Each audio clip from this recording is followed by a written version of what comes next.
مشہور اہل حدیث عالم سے سوال کیا گیا کہ رفع الیدین کے بغیر نماز ہو جاتی ہے؟ کہا کہ ایسے شخص کی نماز ناقص ہے، اللہ کی مرضی ہے کہ اسے خلاف سنت نماز قبول کرے یا نہیں کرے، ہم کیا کریں؟ ہمارے نزدیک رفع الیدین نہ کرنا سنت ہے۔ جب مسئلہ اختلافی ہوتا ہے تو جس کی جو رائے ہوتی ہے اللہ اس کو اسی رائے پہ پورا اجر دیتے ہیں۔ دیکھو نبی صلی اللہ علیہ وسلم نے بنو قریظہ کی طرف صحابہ کے لشکر کو بھیجا، ایک جماعت کو بھیجا، اور کہا کہ بخاری مسلم کی حدیث ہے، یہ کہا کہ راستے میں کسی نے عصر کی نماز نہیں پڑھنی ہے۔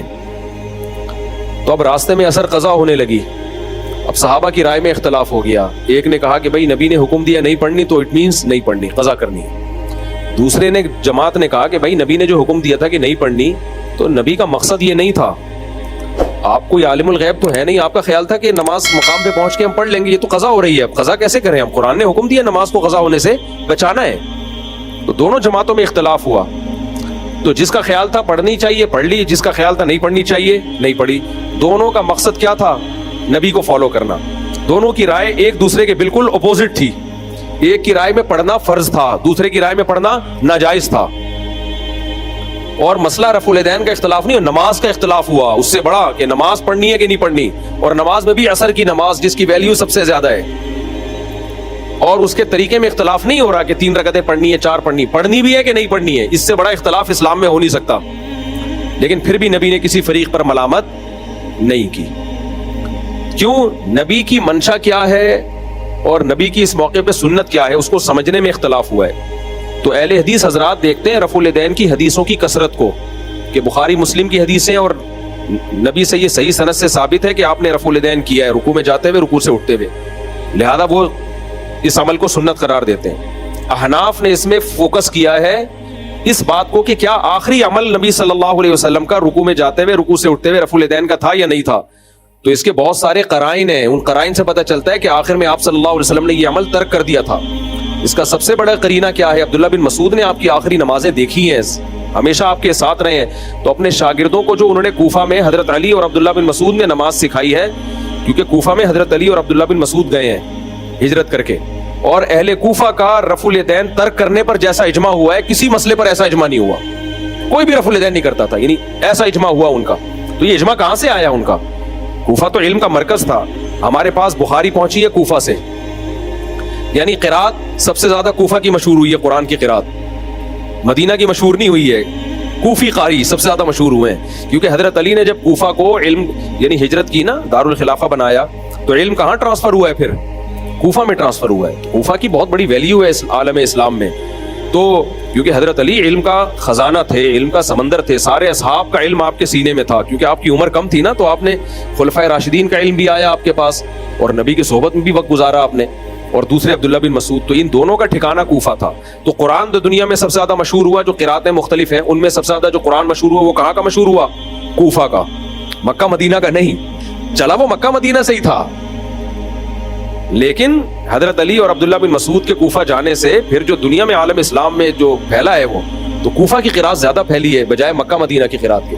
علم حدیث ہے قرآن کے بعد، امام بخاری کہتے ہیں میں علم حدیث حاصل کرنے کے لیے مدینہ حجاز اتنی دفعہ، حجاز مکہ مدینہ میں حجاز میں آتا ہے، تو اتنی دفعہ گیا، دمشق اتنی دفعہ گیا، مصر اتنی دفعہ گیا، کوفہ فرماتے لا احصی شمار نہیں کر سکتا۔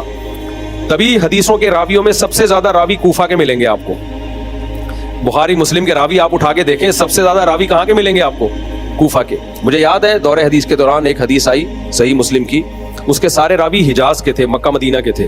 امام نووی نے لکھا یہ عجیب بات ہے اس حدیث کے سارے راوی حجاز کے ہیں، ایسا تو بہت ہوتا ہے کہ سارے کوفہ کے ہوں، ایسا بہت کم ہوتا ہے کہ سارے مکہ مدینہ کے ہوں۔ تو کوفہ علم کا ایک مرکز تھا، تو قرآن میں کوفہ کو فالو کیا گیا، حدیث میں کوفہ کو فالو کیا گیا، تو فقہ میں فالو کرتے ہوئے کیا تکلیف ہو رہی ہے بھائی؟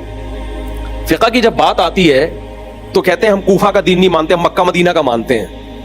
تو بھائی کوفہ کا دین جو تھا وہ مکہ مدینہ ہی سے آیا تھا، تو حضرت علی اور ابن مسعود سے ٹرانسفر کہاں ہوا تھا؟ وہ کوفہ میں، اسلامی خلافت کا مرکز تھا۔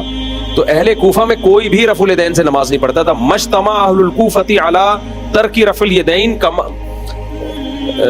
کیا الفاظ ہیں عربی کی پوری عبارت ہے،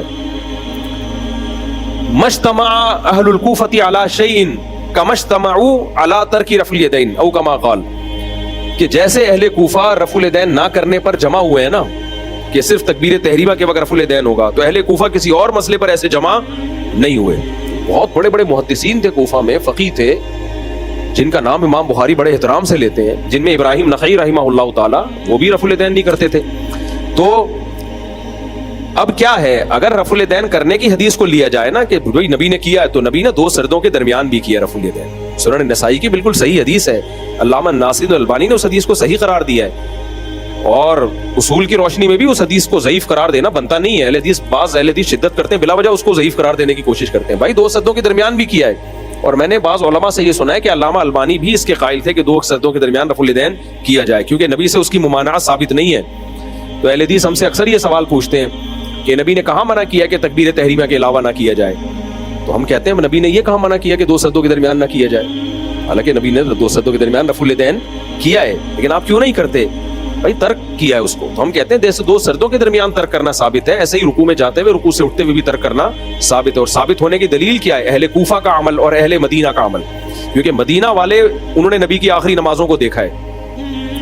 اسی وجہ سے امام مالک کی جو مشہور فقہ کی کتاب ہے المدونۃ الکبریٰ، اس میں امام مالک سے یہی روایت ہے کہ وہ رفع الیدین کی حدیث ذکر کرتے ہیں، مگر رفع الیدین کا قول ان کے شاگرد نقل نہیں کرتے.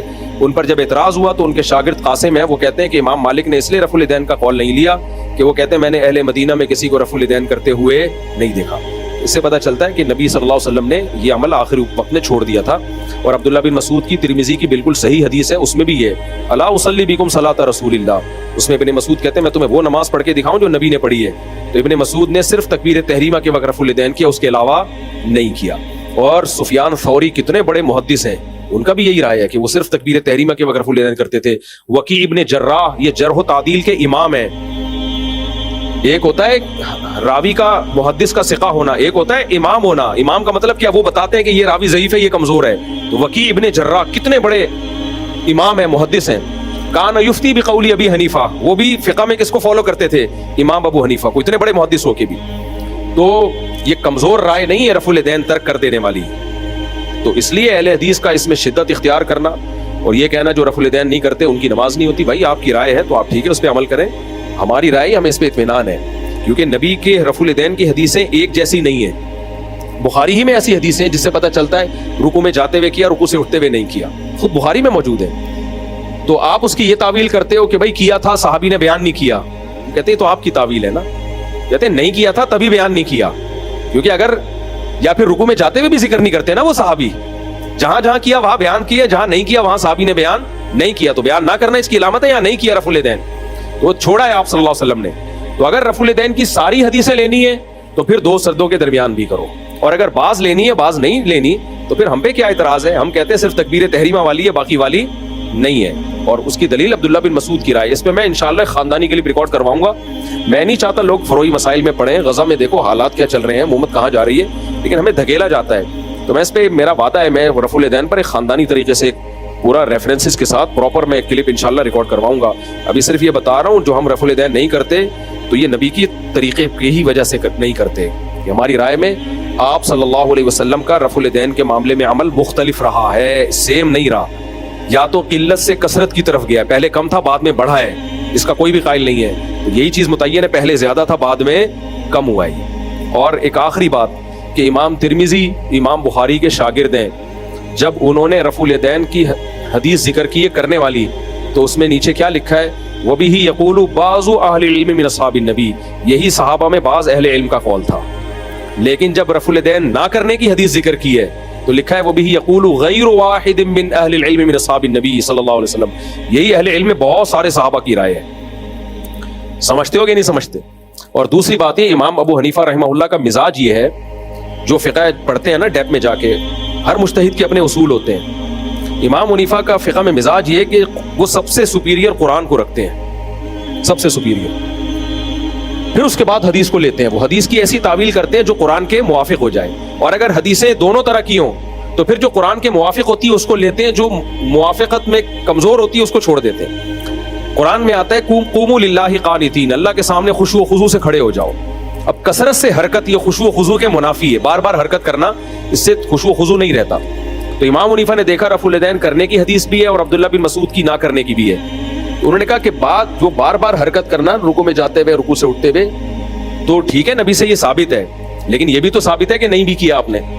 تو وہ حدیث جو خشوع کے زیادہ منافی ہے اس کو لے لیا جائے. تبھی میں نے دیکھا جو رفع الیدین کرتے ہیں ٹھیک ہے سنت سمجھ کے کرتے ہیں, ہمیں ان پہ کوئی اعتراض نہیں ہے, اختلافی مسئلہ ہے, لیکن آپ ان کا عمل بھی دیکھیں, آپ وہ پراپر وے میں نہیں کرتے رفع الیدین.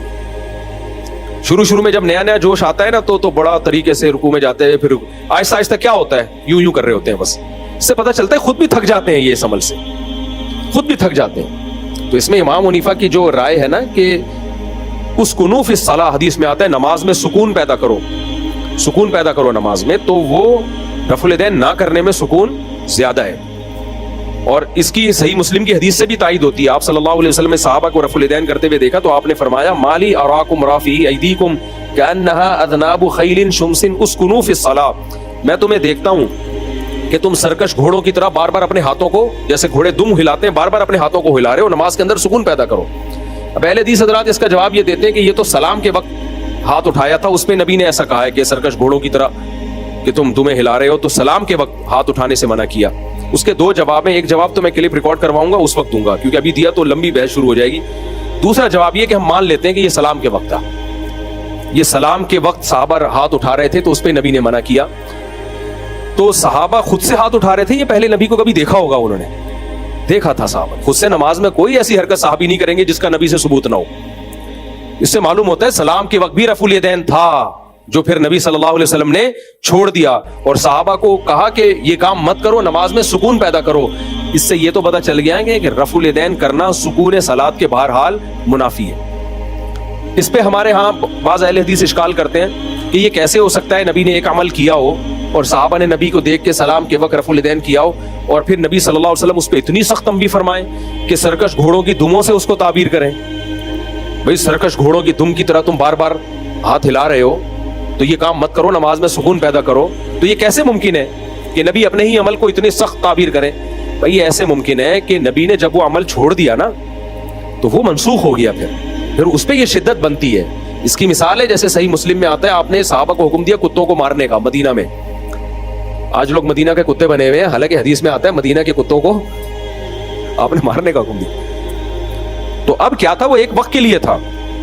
صحابہ نے اجنبیوں کے کتے بھی مارنا شروع کر دیے جو مدینہ کے نہیں تھے, باہر سے آتے تھے, تو کتوں کی نسل تھوڑی ختم کرنی تھی, کتے تعداد میں زیادہ ہو جاتے ہیں تو ان کو مارنا پڑتا ہے. تو پھر آپ نے کیا فرمایا, مالکم وللکلاب, تمہیں کیا ہو گیا کہ تم کتوں کے پیچھے پڑ گئے ہو, یہ اللہ کی مخلوق ہے, ان کو زندہ رہنے دو. یعنی ایک تعداد تھی. تو جو حکم ختم ہو جاتا ہے نا اس میں مالی یا مالکم جیسے الفاظ سے تعبیر کیا جاتا ہے کہ تمہیں کیا ہو گیا. یہاں بھی وہی الفاظ ہے, تمہیں کیا ہو گیا کہ تم بار بار ہاتھوں کو نماز میں ہلا رہے ہو. اس سے معلوم ہوتا ہے کہ نبی پہلے سلام کے وقت بھی رفع الیدین کیا کرتے تھے, جو آپ صلی اللہ علیہ وسلم نے ترک کر دیا. تو ابتدائی اسلام میں رفع الیدین بہت زیادہ ہوتا تھا. اس میں حکمت کیا تھی وہ اللہ جانے, اللہ کے رسول جانے, ہم حکمتوں میں نہیں پڑھتے. تو شروع میں 2 سجدوں کے درمیان میں بھی ہوتا تھا, رکوع میں جاتے ہوئے بھی, رکوع سے اٹھتے ہوئے بھی, تیسری رکعت کے لیے اٹھتے ہوئے بھی. لیکن حدیثوں سے پتہ چلتا ہے کہ 2 سجدوں کے درمیان بھی آپ نے ترک کیا. حدیث سے بھی پتہ چلتا ہے رکوع سے اٹھتے ہوئے ترک کیا. حدیث سے بھی پتہ چلتا ہے کہ تیسری رکعت کے سے اٹھتے ہوئے ترک کیا. تبھی بعض ائمہ اس کے قائل ہیں, ان کے قوال ہیں کہ تیسری رکعت سے اٹھتے ہوئے آپ رفع الیدین نہیں کریں گے. اس میں بہت مختلف آ رہے ہیں. تو کسی نے دیکھا جہاں جہاں ثابت ہے وہاں کر لو. اہل حدیث نے یہ دیکھا, ٹھیک ہے بھائی آپ کی یہ سوچ ہے, ہمیں اس پہ کوئی اعتراض نہیں. امام حنیفہ کا اپنا ایک سوچنے کا اسٹائل ہے, ان کا اپنا ایک غور کرنے کا انداز ہے. انہوں نے دیکھا نبی کے آخری سے آخری عمل کو لیا جائے, تو پھر ان کی رائے یہ بنی اہل مدینہ اور اہل کوفہ کے عمل کو دیکھ کر اور عبداللہ بن مسعود کے قول کو لے کر. عبداللہ بن مسعود تو بہت بڑے فقیہ تھے, اور عبداللہ بن مسعود نے صرف یہ نہیں کیا کہ ایسے نماز پڑھ کے دکھائی, اپنے سارے شاگردوں کو یہ والی نماز سکھائی ہے انہوں نے. تبھی عبداللہ بن مسعود کے جتنے شاگرد ہیں کوئی بھی رفع الیدین نہیں کرتا تھا, جن میں بخاری اور مسلم کے راویوں میں علقمہ اور اسود بھی ہیں. یہ تو بخاری مسلم کے بہت بڑے راویوں میں سے ہیں. تو آپ بخاری کی رٹ لگاتے ہو. بخاری نے جہاں سے حدیثیں لی ہیں ان کو اگر آپ کہو گے یہ خلاف سنت نمازیں پڑھتے تھے تو بخاری تو گئی نا. مجھے ایک آدمی کتاب دے کے جاتا ہے, مجھے اس پہ اعتماد نہیں ہے کہ یہ کتاب دینے والا ٹھیک ہے یا غلط ہے, اور میں کتاب کے فضائل سنا رہا ہوں. جس نے کتاب دی ہے وہ چور نکلا, اس کو میں چور کہہ رہا ہوں, تو کتاب تو گئی نا.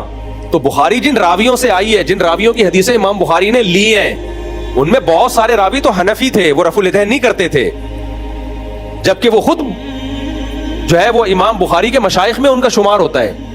تو آپ یہ عجیب بات ہے، امام بخاری کو تو لے رہے ہو، اور بخاری کے علقمہ اور اسود اور عبداللہ بن مسعود، یہ تو عبداللہ بن مسعود تو صحابی ہیں، اور علقمہ اور اسود تو عبداللہ بن مسعود کے اجل شاگردوں میں سے ہیں، اور ابراہیم نخعی ان کے شاگردوں میں سے ہیں، بہت بڑے تابعی ہیں جن کا عبداللہ بن مسعود بڑے احترام سے نام لیتے ہیں، یہ سارے رفع الیدین نہیں کرتے تھے۔ اور پھر امام حنیفہ، پھر ان کے دو شاگرد امام یوسف امام محمد، انہوں نے تو بہت سارے مسائل میں اپنے استاد سے اختلاف کیا ہے امام حنیفہ سے، لیکن رفع الیدین نہ کرنے میں انہوں نے اختلاف نہیں کیا۔ پوری امت گھاس نہیں کھا رہی تھی میرے بھائی، ایسا نہیں ہے۔ اور پھر دنیا میں سب سے زیادہ فقہ حنفی پھیلا ہے، 50% سے زیادہ امت نے کس کو فالو کیا ہے؟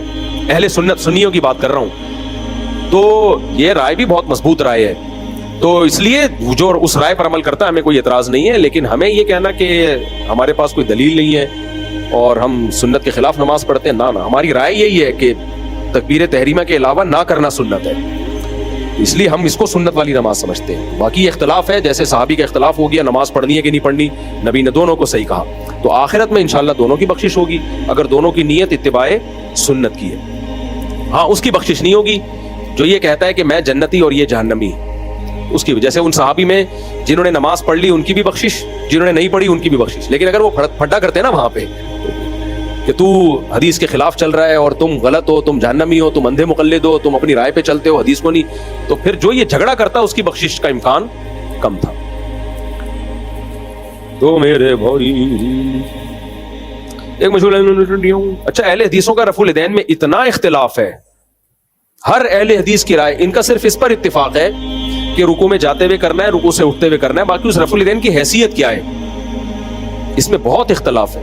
کسی نے کہا یہ مستحب ہے، کسی نے کہا سنت مؤکدہ ہے، کسی نے کہا یہ شرط ہے، اگر نہیں کرو گے ہوگی نہیں نماز، ٹھیک ٹھاک ان کا رفع الیدین، جبکہ چاروں اماموں کا اس میں امام شافعی اور امام احمد بن حنبل رفع الیدین کے قائل ہیں، صرف سنت قرار دیتے ہیں، نہ کرنے والے پر کوئی ملامت نہیں کرتے ہو، کوئی ملامت نہیں کرتے۔ اور امام مالک سے دونوں قول ملتے ہیں، کرنے کے بھی اور نہ کرنے کے بھی، لیکن ان کی جو سب سے مشہور مستند کتاب ہے جو المدونۃ الکبریٰ، اس میں نہ کرنے کا قول لیا گیا ہے۔ اور مالکیہ کا جو میں نے مالکیوں سے پوچھا ہے، کیونکہ میرے تو اب سفر ہوتے ہیں نا ایسے ملکوں میں جہاں فقہ مالکی رائج ہے، تو وہاں کے علماء بتاتے ہیں کہ جو متاخرین ہیں وہ رفع الیدین کرتے ہیں، جو فقہ مالکیہ میں جو متقدمین تھے وہ ترک رفع الیدین کے قائل تھے۔ تو اور امام حنیفہ کا تو رائے یہی ہے کہ نہ کیا جائے۔ تو باقی جن کی رائے یہ بھی ہے کہ کیا جائے، وہ بھی زیادہ مستحب کہتے ہیں، اس کو سنت کہتے ہیں، سنت غیر مؤکدہ بھی نہیں کہتے۔ یہ ہمارے ہاں اہل حدیث میں شدت ہے کہ وہ سنت بھی اور بلکہ فرض بھی، اور جو نہیں پڑھتا اس کی نماز ہی نہیں ہوتی۔ ایک اہل حدیث ہے میرے پیچھے نماز ہی نہیں پڑھتے، آپ کہتے ہیں یہ رفع الیدین نہیں کرتے، ان کی نماز ہی نہیں ہوتی، تو ان کا یہ بھی نہیں فیصلہ ہو پا رہا۔ تبھی ہم اہل حدیث سے کہتے ہیں آپ ایک فقہ مرتب کرو میرے بھائی، آپ ایک مرتب کرو اتفاق رائے سے، اور تاکہ ہمیں پتہ چلے اہل حدیث کا یہ فقہ ہے، یہ رائے ہے ان کی، تو مرتب نہیں کرتے۔ وہ ایک جواب دیتے ہیں کہ ہم تو قرآن و حدیث کو فالو کرتے ہیں، ہمیں مرتب کرنے کی ضرورت نہیں ہے۔ تو پھر قرآن کو بھی مرتب نہیں کرنا چاہیے تھا، حضرت عثمان نے غلط کیا، کیا خیال ہے؟ ویسے ہی سادہ طریقے سے چلتے رہنے دیتے، نبی کے دور میں تو اس مصحف عثمانی کی ترتیب پہ قرآن نہیں تھا، لیکن حضرت عثمان نے کیوں مرتب کیا؟ تاکہ امت ایک قرآن پہ جمع ہو جائے، دائیں بائیں جانے کی اجازت نہ ہو، جو سورت جس ترتیب سے میں نے لکھی ہے اسی ترتیب سے ہوگی، تاکہ امت بچے نا اختلاف سے۔ اور تابعین کے دور میں تو حدیث مرتب نہیں تھی، سینہ بسینہ چل رہی تھی، لیکن محدثین نے ریٹرن میں لا کے مرتب کر دی، بھائی اب اس سے دائیں بائیں جانے کی آپ کو اجازت نہیں ہے، ورنہ حدیثوں کی کتابیں آتی رہیں گی، ہر آدمی اپنی سندیں مارکیٹ میں لاتا رہے گا، کون فیصلہ کرے گا یہ ٹھیک ہے کون کیا غلط ہے؟ بس ایک چیز مدون کر دی، اب اس سے باہر جانے کی آپ کو اجازت نہیں ہے۔ تو ایسے ہی اسلامی قانون کو بھی مرتب کر دیا فقہا نے، اور بول دیا بھائی اب اس سے باہر جانے کی آپ کو اجازت نہیں ہے۔ اہل حدیث نے مرتب نہیں کیا۔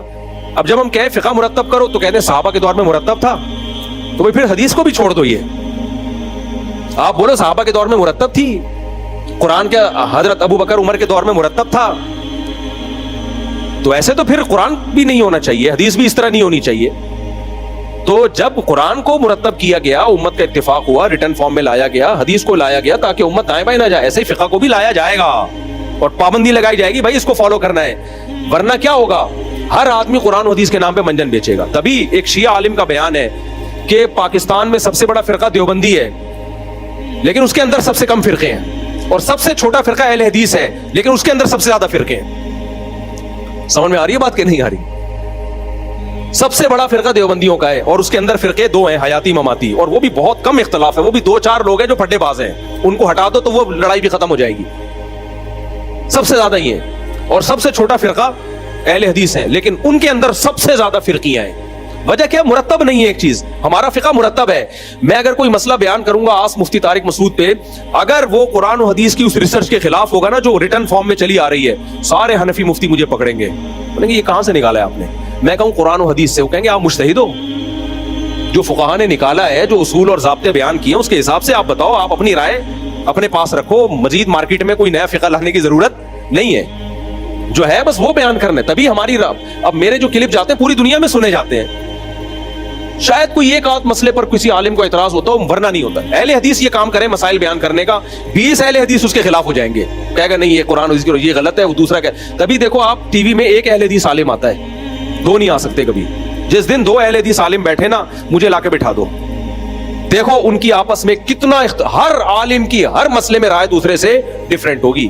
یہ گراؤنڈ ریئلٹی ہے، یہ مشاہدے پر مبنی حقیقت ہے، یہ کوئی میں اہل حدیث کے بغض میں نہیں کہہ رہا، جتنا میں دیوبندیوں میں اہل حدیث کو فیور کرتا ہوں نا، اتنا کوئی نہیں کرتا، میں تو ان کو اہل سنت والجماعت میں داخل کرتا ہوں، میں تو ان کو جنتی کہتا ہوں، اور نام لے لے کے بھی بعض اہل حدیث علماء کی تعریفیں کرتا ہوں، جتنا براڈ مائنڈڈ میں ہوں، لیکن یہ گراؤنڈ ریئلٹی ہے کہ جو چیز ریٹن فارم میں نہیں ہوتی، مرتب نہیں ہوتی، ہر آدمی مجتہد ہوتا ہے اس میں۔